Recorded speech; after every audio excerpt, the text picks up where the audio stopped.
Kemarin kita udah sempat singgung ada beberapa dokumen yang menjadi fundamental administrasi satu perusahaan ya. Kayak ada flow proses, SOP, instruksi kerja, standar mutu dan lain sebagainya.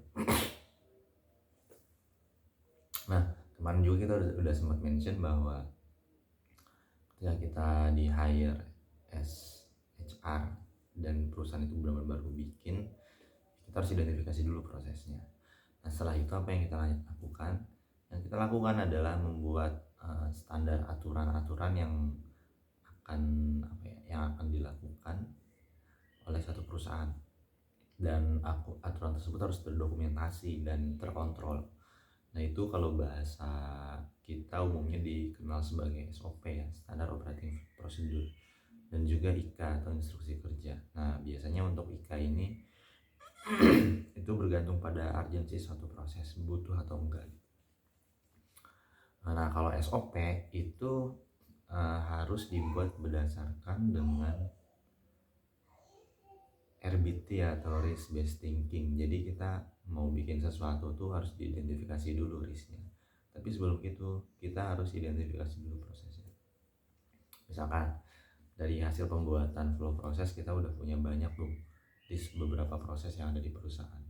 Setelah itu kita harus identifikasi itu resiko jika proses tersebut gagal, resiko jika proses itu berjalan dengan baik, opportunity dan risknya itu seperti apa, kita harus bisa identifikasi.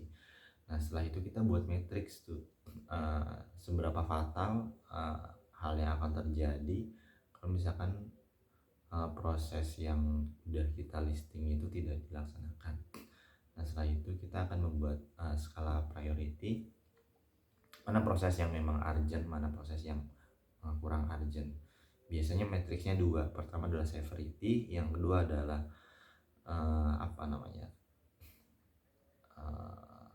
severity dan kerutinan si proses. Intinya kerutinan si proses itu berlangsung gitu.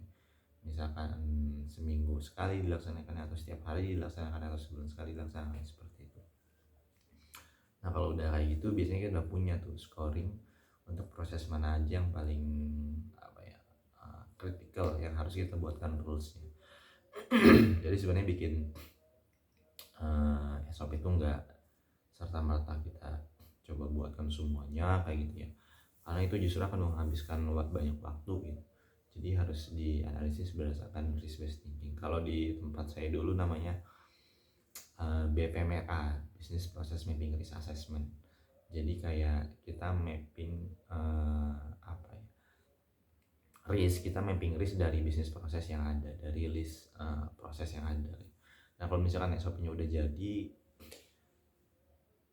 konsepnya sudah terbentuk, kita harus coba drafting dengan cara observasi ke user atau observasi melalui flow yang udah ada, karena sebenarnya di flow itu sebenarnya kalau udah fix itu udah lengkap banget. Nah, kalau SOP udah jadi, di buku itu dijelasin juga yang kemarin saya mention, mudah membuat SOP gitu ya, warna ungu. Itu membuat IKA selanjutnya. IKA itu instruksi kerja, teman-teman. Nah, karakteristik yang membedakan antara IKA dan SOP itu simple. IKA tuh dibuat untuk sesuatu yang bersifat rutin, tidak menuntut dilakukannya improvement, dan prosesnya kaku. Beberapa perusahaan itu mendefinisikan IKA sebagai ya semua prosesnya, jadi menjabarkan semua prosesnya.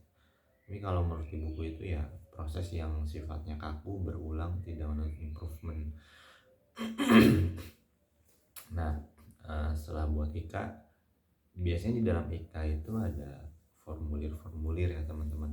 Formulir itu diperuntukkan untuk merekam satu proses. Jadi kalau misalkan teman-teman ada salah satu proses yang dilakukan, biasanya kita akan merekam selama proses itu apa yang terjadi.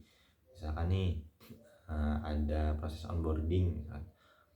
Nah, kita kan punya tuh formulir onboarding. Nah, seharusnya itu digunakan sebagai acuan si tim training untuk menganalisis si onboarding itu prosesnya seperti apa misalkan, atau apakah sudah terselesaikan atau belum prosesnya.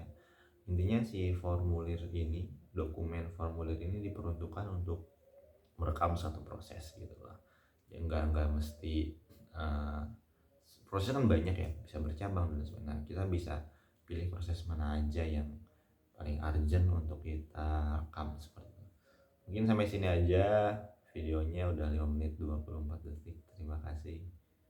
Selamat sampai jumpa lagi terus with people di kesempatan selanjutnya.